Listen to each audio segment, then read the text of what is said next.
اللہ کے نبی اعتکاف میں بیٹھے ہوئے ہیں, اللہ کے نبی کی 2 بیویاں نبی سے ملنے آتی ہیں. اللہ کے نبی صلی اللہ علیہ وسلم سے ملاقات کر کے جب وہ واپس جا رہی ہیں تو اللہ کے نبی ان کو مسجد کے دروازے تک چھوڑنے کے لیے آتے ہیں. سامنے سے 2 انصاری گزر رہے ہیں. اللہ کے نبی نے ان دونوں انصاریوں کو بلایا, ادھر آؤ. وہ دونوں انصاری قریب آئے. اللہ کے نبی نے فرمایا, اے نوجوانوں, یہ دونوں میری بیوی ہیں,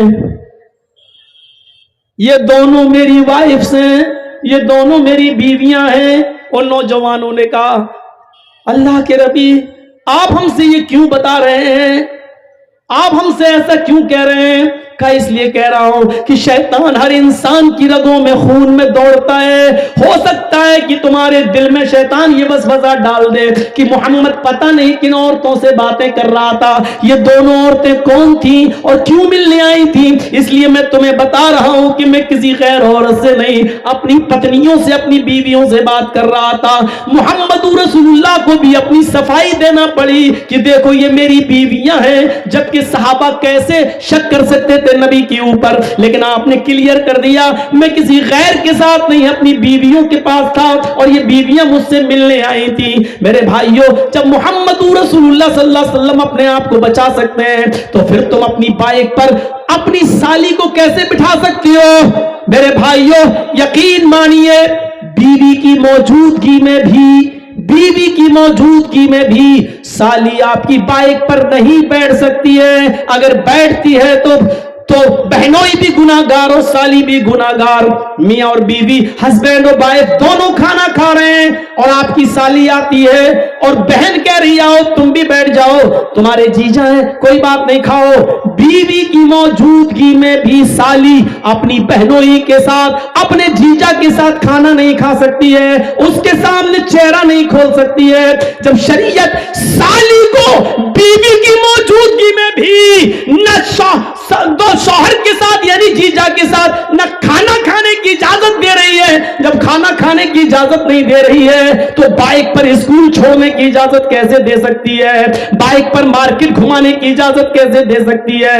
اور ایک جیجا کے لیے سالی کو بائک پہ بٹھا کر بازار سے شاپنگ کی اجازت کیسے دے سکتی ہے؟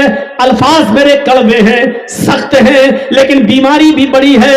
اس لیے میں نے محسوس کر لیا ہے کہ ہومیوپیتھک دوا سے فائدہ نہیں ہے, اب انجیکشن لگانا پڑ رہا ہے. یہ مرض اتنا بڑھ چکا ہے کہ مجھے انجیکشن کی ضرورت پڑ رہی ہے, اس لیے میں نے انجیکشن لگایا ہے. میں جانتا ہوں کہ یہ بات عورتوں کو بھی بری لگ رہی ہوگی, آپ کو بھی بری لگ رہی ہوگی, کیونکہ آپ نے ہی اپنی بیٹیوں کو اپنے دامادوں کے ساتھ بھیجا ہے. آپ کو بھی بری لگ رہی ہے اور ان سالیوں کو بھی بری لگ رہی ہوگی جو اپنے بہنوئیوں کی اور اپنے جیجا کے موٹر سائیکلوں پہ بیٹھ کے گھومی ہیں. حقیقت میں بری لگ رہی ہوگی, لیکن برا لگنے ہی کے لیے تمہیں بول رہا ہوں تاکہ تمہارے اندر اس کا احساس ہو, جاگے اور پتہ چلے کہ کتنا گھناؤن اور کتنا بڑا جرم تم کر رہی ہو, یہ اسلام کی نظر میں کتنا بڑا گناہ ہے, اس کا احساس تمہارے اندر ہو. اگر تمہیں برا نہ لگے, اگر برا لگ رہا ہے تو جرجیز کامیاب ہے. اگر تمہارے دل کو چھپ رہی ہے میری باتیں تو اللہ کی قسم میں پاس ہو گیا. اگر میری باتیں تمہیں کھٹک رہی ہیں تو اللہ کی قسم میں اپنی تقریر میں کامیاب ہو گیا. اگر میری باتیں تمہیں بری لگ رہی ہیں تو اللہ کی قسم میں اب کامیاب ہو گیا. لیکن ہماری باتیں اگر تمہیں بری نہیں لگ رہی ہیں اور تم نے سوچا ہے کہ ہم سن لیں گے, عمل تو کرنا ہی نہیں ہے, مزے لینے کے لیے آئی ہو, تو معاف کیجئے کہ یہ جلسہ بیکار ہے, میری تقریر بیکار ہے, آپ کا یہاں بیٹھنا بیکار ہے, کیونکہ پوری رات آپ آنکھیں پھوڑ رہے ہیں. ثواب آپ کو ایک نیکی کا نہیں ملے گا, رتی برابر نہیں ملے گا, کیونکہ ثواب نیت کے اوپر ملتا ہے. ہماری نیت جب سدھرنے کی نہیں ہے تو ہمیں ثواب کیوں ملے گا؟ میرے پیارے ساتھیوں, یہ احساس ہمیں اپنے اندر پیدا کرنا ہوگا.